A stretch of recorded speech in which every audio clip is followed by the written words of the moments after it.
You're listening to On the Docket with Napoli Shkolnik. Good morning. Welcome to another episode of On the Docket. Today we have the opportunity to chat with our partner, Chris LoPalo, and myself. I'm Hunter Shkolnik, the Shkolnik of Napoli Shkolnik. We're going to be getting an opportunity to chat today about a interesting issue that we see in most litigations involving the hiding of information and how we go about uncovering it so we can find the truth and show the truth to juries. Let me introduce you to Chris LoPalo. He's a partner in a firm. Chris, good morning. Good morning, Hunter. Pleasure. Good morning, everybody. Chris LoPalo from Napoli Shkolnik. We're here in San Juan today, and we're going to talk about hidden memos that we typically see in cases that are pretty much out in the public that people know about. And one of the cases, I was interested in talking about today was the Flint water crisis. And it's a very popular case, and there's a lot of information that became public. And once that information became public and available, lawsuits started to get filed. What did we see? What did we learn? Why did we bring that case, and what is that case about? Well, first, it's a very good point. Let's talk about Flint itself, and then we could get into the topic of how important it is to find those secret, and we're saying memorandums, but in today's day and age, it's not memorandums for the most part, it's email. And what we do and how we go about finding that gotcha document, that gotcha email, that allows us to really prove the case and prove the bad conduct. But Flint, and it's a city in Michigan. It's now notorious for an example of what has become known as environmental racism. It was a booming town during the auto industry heyday, home to a couple of major factories. I believe it could have been the Oldsmobile or a Pontiac. So these are names that most young people don't even know today because they stopped making those all the car cars. dealers were up there, right? Yeah, In Michigan. Yeah. and it was suffering the ills of much of what we now call the Rust Belt. This was the industrial heart of the United States. We built our cars there. We manufactured, tires. Anything to do with the auto industry all came through that whole Rust Belt area, the Ohios, the Pennsylvanias, up into Michigan and the like. And it was a boom for the United States at one time. And as that kind of disappeared, many of these communities fell into disrepair is the only way to put it. I mean, you didn't have jobs. People, they were shutting the factories, and it got the name Rust Belt because the factories were shut down and really just going into disrepair. And the community suffered. Many people were jobless. With joblessness comes homelessness. And it became, when I say it, Flint became one of those communities that was marginalized. There really was no wealthy population. And, it was famous for, on being on the verge of bankruptcy. I mean, and it was taken over with receivership by the state, which was not really uncommon in that area because you also had other cities that suffered that fate. But when the state took over the local government and to put its own managers in place, a decision was made, for whatever reason, that's still not as clear as we know. A decision was made to change where and how the citizens of Flint got their water. And that became the beginnings of what we now know as the Flint water crisis. So ultimately, in the teens, the 2000 teens, 13, 14, that time frame, the decision was finally made. They're gonna start using a new river. They're going to use the Flint River for water and no longer get their water from places like the Detroit River. Neither, I mean, from those of people from living outside those areas, you're saying you're drinking water from the Detroit River, from the Flint River. Were those rivers polluted? The Flint River? Is it a polluted Actually, river? actually, these rivers are, very good aquifers. They're not poisoned water. They're just not. Even though you think, oh, my water going through Detroit, water going through Flint, the water sources themselves are perfectly fine. So is it the infrastructure, the piping? What caused all the problems with the water? Was it the... All of the above. Let's start it that way.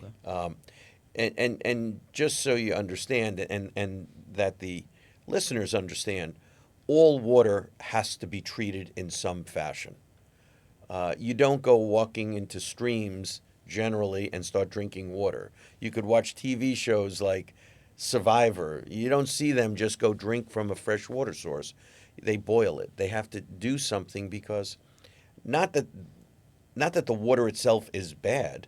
Water has bacteria in it that may affect you. Water also can have alkalinity problems, acid problems, and when you take that water and run it through systems like the water systems, if it's not treated, whether it's softened or some other additives are put into it, it may degrade the water system.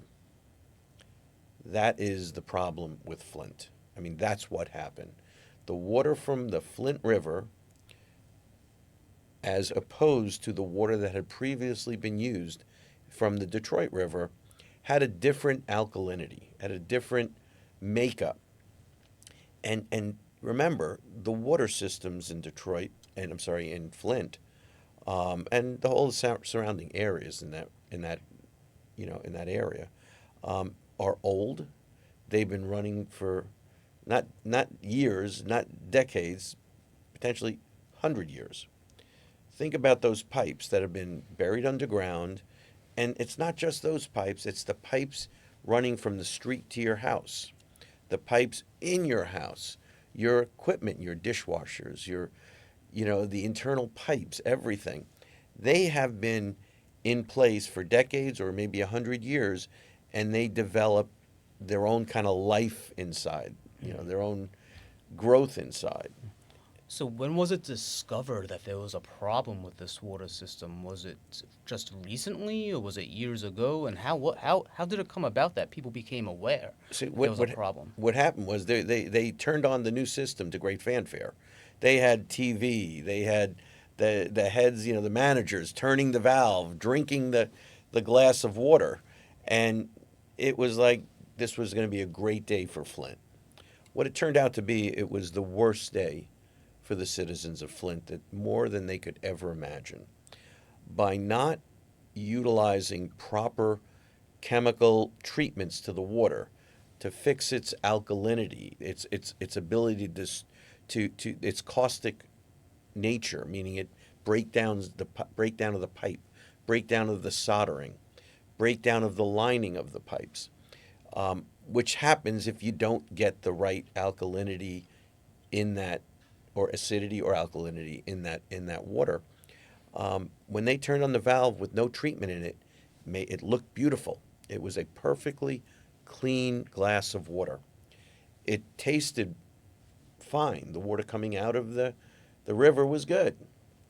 Problem is, you didn't see it, you didn't smell it, you didn't taste it, but it had a problem with its alkalinity or acidity or its pH level, which was the recipe for disaster for the water system for the city of Flint. And did that have any type of health effects on people who were drinking the water? Like were people coming down with diseases like Legionnaire's disease Well, not or yet. something like Not that? yet. Or how was it discovered? It takes time? So what happens, believe it or not, it doesn't take a lot of time.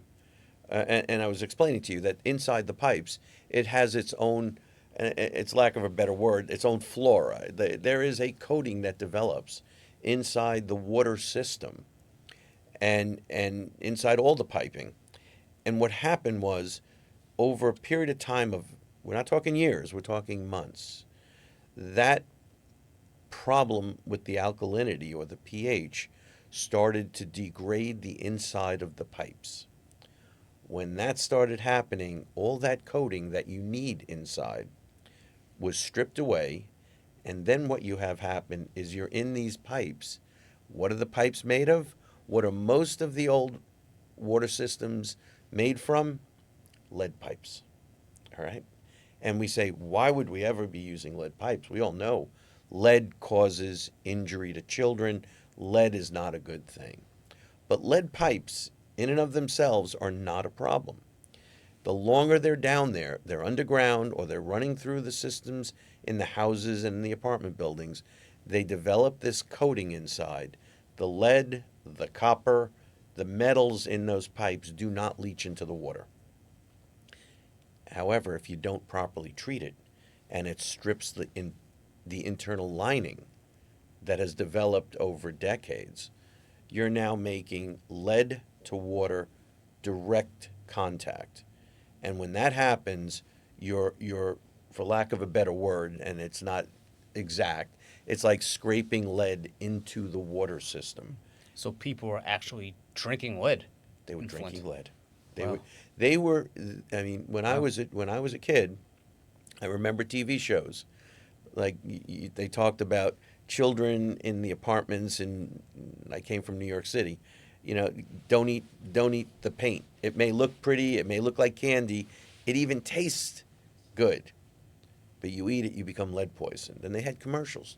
Don't chew on the lead. They never had to say don't drink the water in your houses because we didn't have lead in our water. You don't expect that. We have rules that you've got to take steps to make sure the pipes that are delivering the water are not leaching lead into the system and are not poisoning our citizens. And unfortunately, for the people of Flint, the people in charge at that point, the managers, the water system managers, they dropped the ball. The EPA, everybody. No one paid attention, even the outside contractors. So, Hunter, what was it that the government and those who had the responsibility to maintain the water system in Flint, what was it that they did wrong? Did they not, monitor the piping or test the water appropriately? What did they do or didn't do? Well, it was very simple. Before they turned the valve to allow the water from the Flint River to start flowing through the systems, they had to test it. There was some dispute as to whether or not it was tested appropriately, but the bottom line is the water testing showed a inappropriate alkalinity or acidity in that water that anyone with water engineering, hydrologists, managers of water systems, had they looked at test results, they would have said, wait a second, we have a problem here. It may not taste bad, it may not smell bad, but once it's in our system, it's going to break down. It's going to cause the piping and everything, not just the water system pipes. When it gets into the houses, the apartments, we're going to talk about in a second, even getting into the factories, the General Motor factories, they would start seeing breakdown of pipes and machinery. And that's because they failed to either do the test or recognize the significance of the test. And that's what led to this problem. And who had that responsibility? That was the state at the time, the state of Michigan, who took over the water? What was it, the city of Flint? Well, the city of Flint was under I'm using it in a loose way, receivership. It was taken over by the state. The state appointed its own manager. The managers made decisions about the new water system. The state was the responsible party for the most part. There was a lot of people involved. There were Flint people involved in this decision. There were state people. There were private entities that were all involved in this. And this was just a failure, a magnitude of failure that you just never expect. You can't imagine so many different levels of failure here. But it happened. everyone just assumed, I guess, that they thought someone else did it.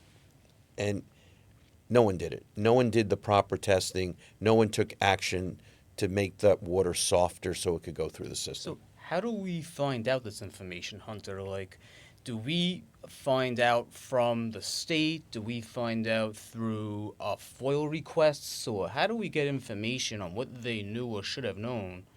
And that how do we get that information to become really publicly available so people are aware that there's a situation going on in Flint? Well, with Flint, it was an unusual situation.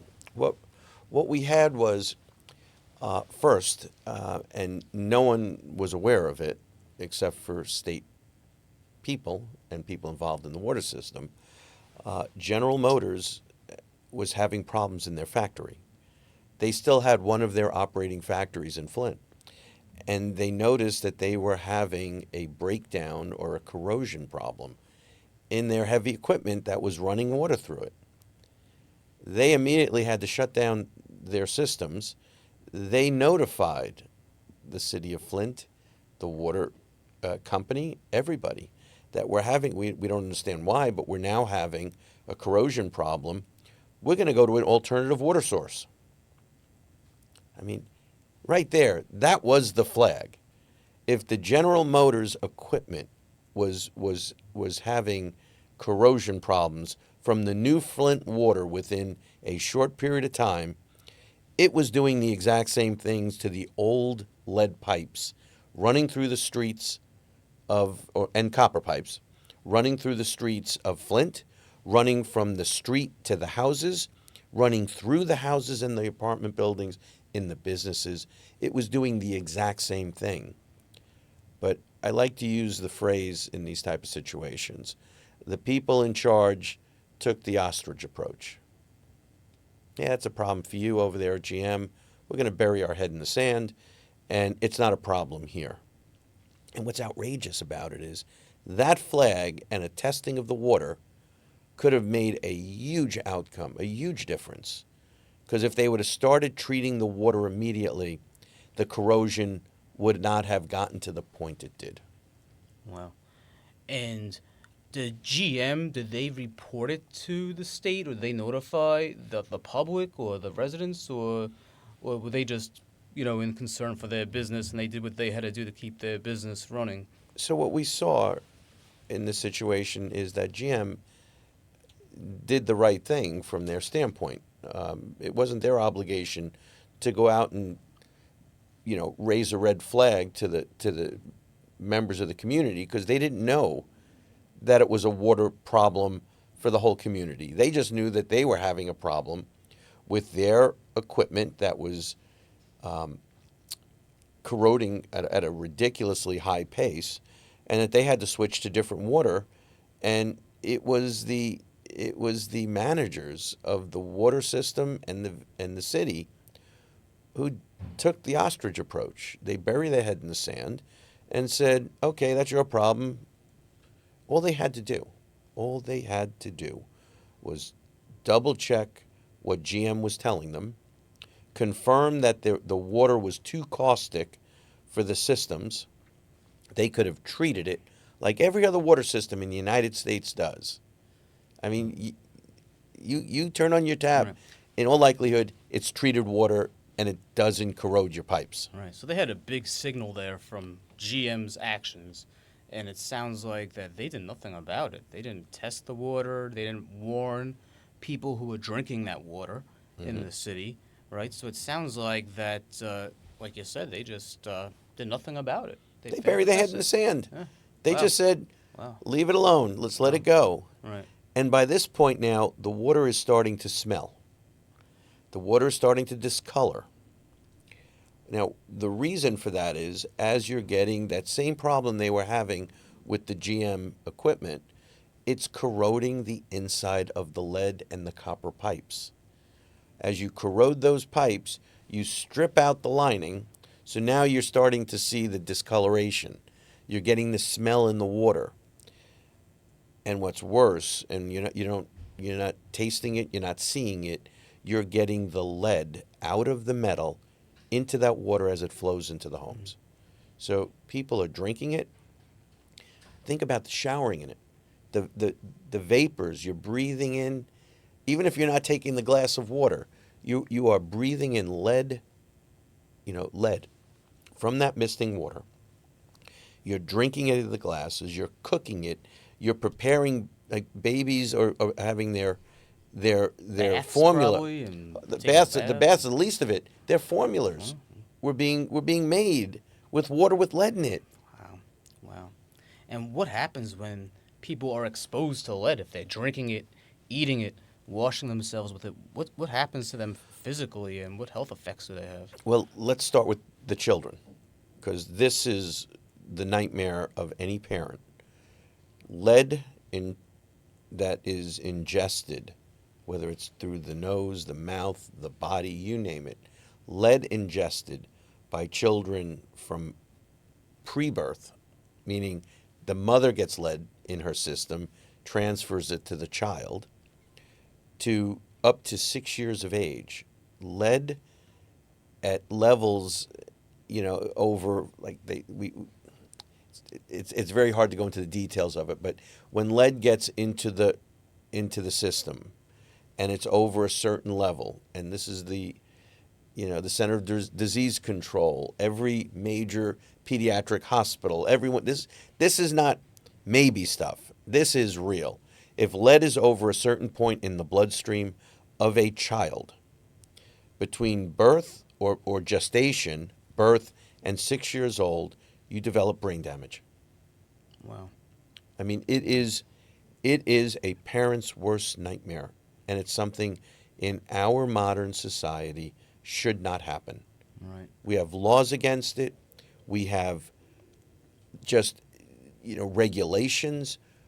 We have the knowledge and we have the ability in our country, in our cities, in a city like Flint, to make sure the water running through pipes is not contaminated. That's And what I'm they sure failed. there's a high prevalence of brain damage of the residents of the children in Flint, because I know, for example, we have a lot of clients from Flint, Michigan, and a lot of them are children. We So, have tens of thousands of clients wow. from the Flint water crisis. There are over, if I'm not mistaken, 14,000 children that sustained neurological damage from the lead that flowed through those pipes because of the incompetence. And plain and simple, this comes down to incompetence of many people that allowed it to happen. This should never happen. And what's outrageous is they didn't change the water supply to any of the surrounding nicer communities. They only did it to the people in Flint. And that's where we start hearing about the phrase environmental racism, because you do this type of changeover to save a few bucks in the lower economic communities, but you don't do it in the nicer communities. This will go down in history, as the poster child of just how badly some communities are, marginalized communities are treated, and how they're left with the damage, the fallout from not getting the same exact attention and care that the more affluent communities get. Yeah, it sounds like the government just ignored them and did nothing to help the Flint residents, and they should have, based on what happened with GM. They were aware. They should have done appropriate testing of the water. Doesn't sound like that was done. Well, what's interesting, we actually, and that's going to the topic that we're addressing today. So when this all hit the fan and the lawsuits started, and we started getting the turnover of documents through the litigation process, and now investigations are opening up, and everyone's trying to say it wasn't me, it was someone else, and point the fingers. And as we start digging down, we start finding, and in this case, there were some memos, there were notes, there were emails. And in there, it's clear. They had the knowledge. They had the knowledge of the problem, and they didn't take steps to fix it. They should have implemented this before they made the changeover.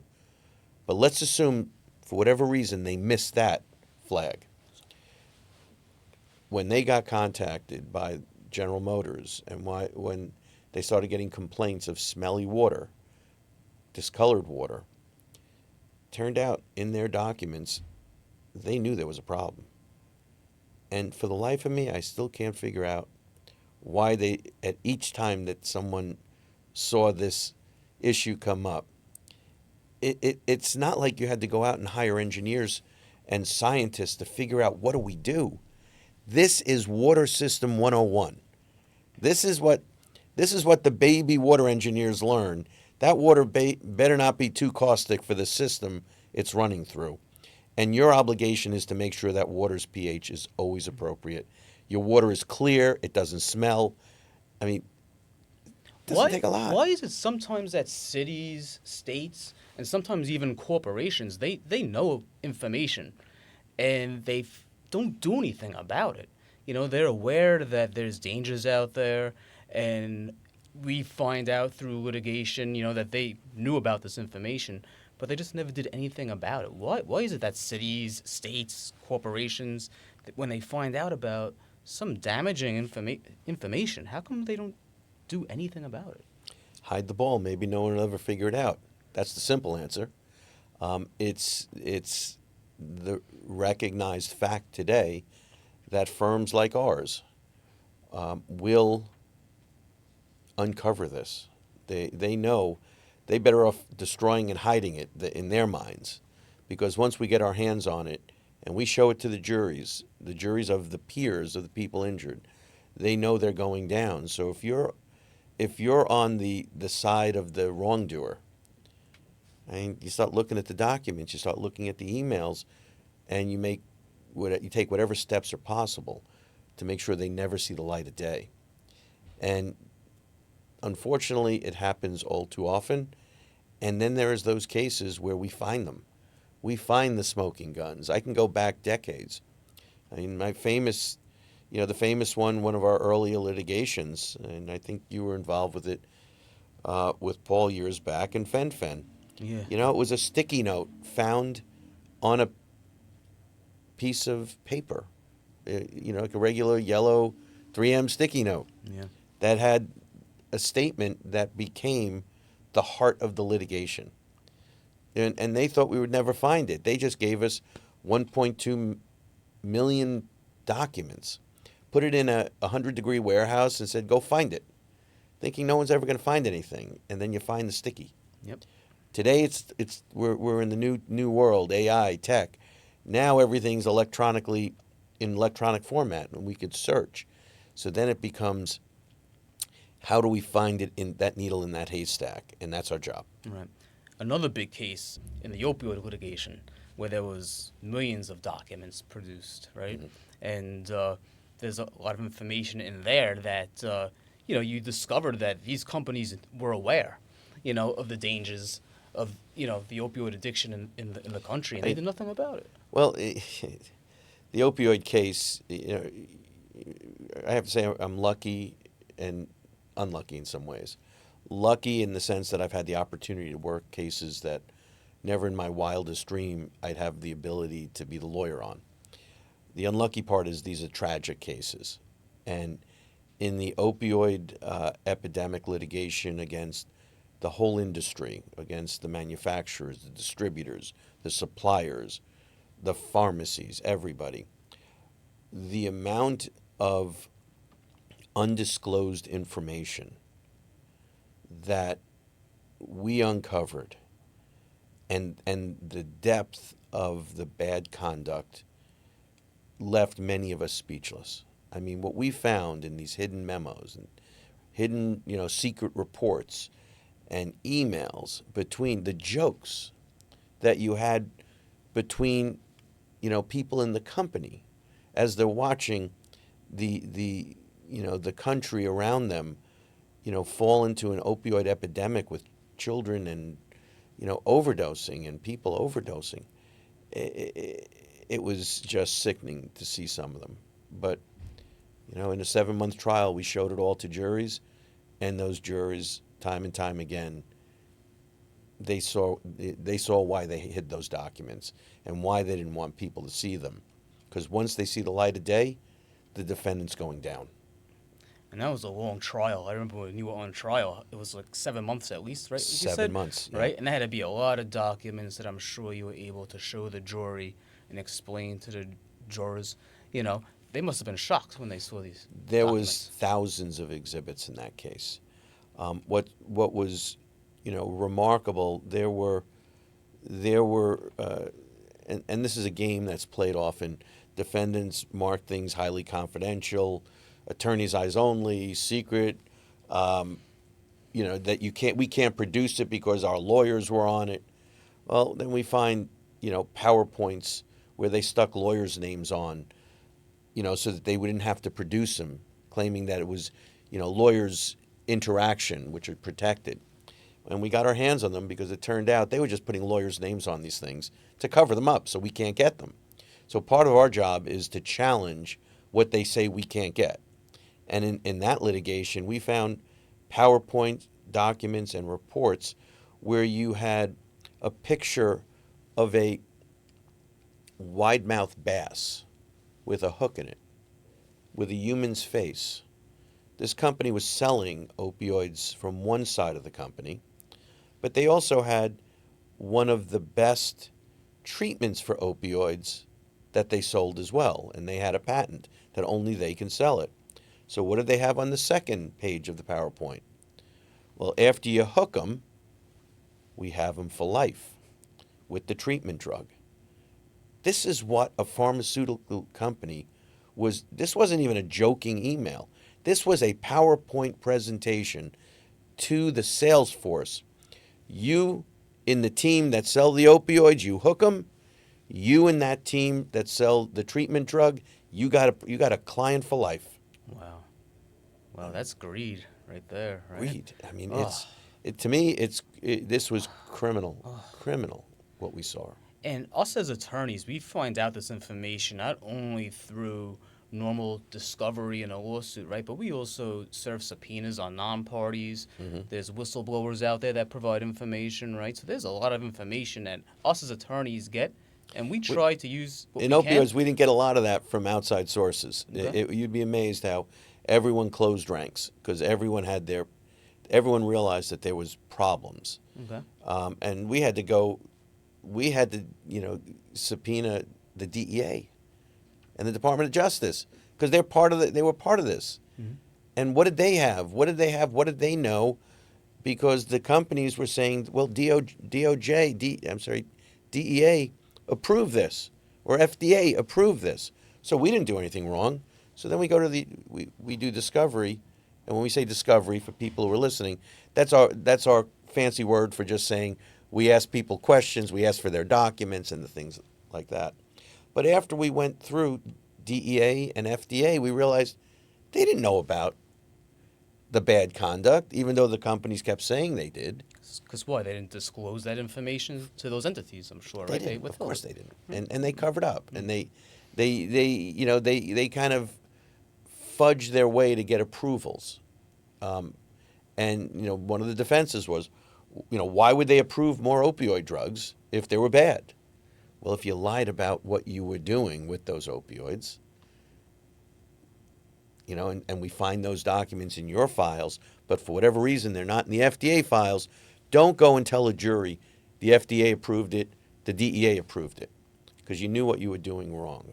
And one of the things we found out, one of the defendants was actually, who was a manufacturer, had its own company that was the largest grower of the opium poppy.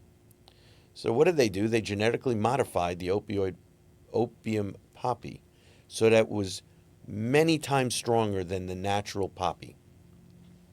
Why do that? Because the DEA restricted how many tons of opioid raw material could be imported and used by the manufacturers. So I'd apply, if I was a company, I need a ton of poppy.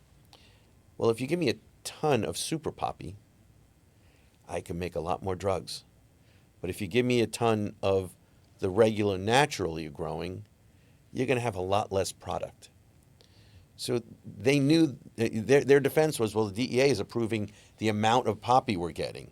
but they kept making the poppies stronger so they could make more opioids with the same quantity, but you could make more. Wow. Wow. There's some evil there. It is. That's crazy. And our listeners, are probably shocked on what we're saying of the, criminal activity that these entities do. How can we make awareness out there for, the general public that these corporations, these government entities don't necessarily always disclose and report what they should be doing? How do we get them aware that there's dangers out there? Welcome to the real world. Unfortunately, corporations are going to do what's in the best of the corporate interest. If they find something negative and it's going to affect the bottom line, there's going to be a wrestle between the safety people, the marketing people, and the bean counters. And what I've found time and time again, the bean counters work. They always win. If you could make more money and the stock goes up, we don't care about the other ones. You sell it, you market it, you who know the dangers, shut up, because we're gonna count more of those, more sales. And that's the reality that we're dealing with. We see it every day. We've seen the stories with Boeing, with their 737 MAX air crashes. They knew things that no one else did. It only came out after, 1,000 people died from plane crashes. And only because the government went up one side of them and down the other. I mean, no one ever knew that. I mean, and every day we hear of another story like that. And it's just the nature of the way business is run, unfortunately. Yeah. And governments, too. I remember, one thing I was just thinking, one case I was working on, a big case, the World Trade Center litigation in New York. The city was pretty much shut down for months. Mm-hmm. And we all remember those days. Oh, they wanted the city back up and running as quickly as possible. And they didn't care about the safety of the workers who were doing all of the debris removal. They wanted the pit, which it was called, cleaned up as quickly as possible. They wanted people to come back to work downtown Manhattan. Make it look pretty. Yeah, make it look good and get and make money. They wanted the stock market opened up right away, right? Mm-hmm. It was all about the money, and it was never about the safety of the individuals above. Well, what do you mean? Money. They gave them paper masks.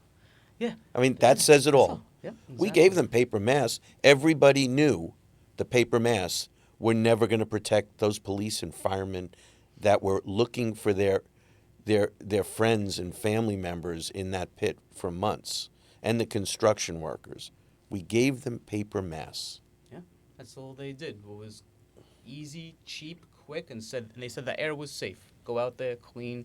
There's nothing to be concerned about. And it wasn't until you did the discovery you saw how bad the testing was, how they knew how they knew that dust that they were rummaging in, not just at the pit, but at the dump sites when they were, going through manually. The Fresh Hills landfill in Staten Island. To find any, remains of the victims. Mm-hmm. We gave them paper masks. Don't worry about it. Yeah. And instead of giving them proper safety. Yeah. And it's an example, another example of about the money, and keep it flowing. And it wasn't until you, as we often say, once we cut open the belly of the beast, and we find what's hidden inside, that's when they know they have problems. Thank you, Hunter, and you're a legend in this field. So it was a great, pleasure and honor to sit with you today. Chris, it really was a pleasure to come in here and sit and talk to you, about these topics, because it's what we do every day, and most people don't understand it. They just think of these simple lawsuits. We're in a whole different world here in what we're handling, and our job is to uncover the dirt that they keep buried and hidden. I really do appreciate the opportunity to talk to you about this. Your experiences, mine, over these years and years, we've seen many of it. And for our listeners out there, remember to subscribe to On the Docket and be aware and communicate with us. And we hope that you enjoy the episode. And on behalf of myself and those of us in the firm, we enjoy being able to share this type of information with you. Sometimes we're not allowed to because the defendants get orders preventing it. But now, when we have the ability to do it, we're going to come back over and over again. Thank you. Don't forget, keep following us. On the Docket is going to have great topics, hot topics going into the future, and follow us online. Thank you very much.